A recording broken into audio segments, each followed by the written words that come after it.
Alright folks, so Subway Malaysia has sent a new media drop for the media to test out their new flavor, the Mala Sub. So right now, we are going to unbox this box here and check out the new Sub by Subway Malaysia. Whoa. Alright.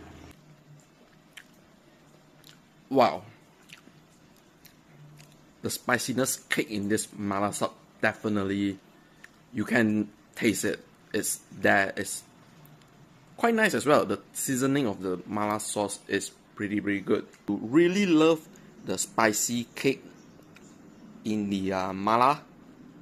Yeah, you definitely had to head to Subway Malaysia today and go and test out this brand new mala sub.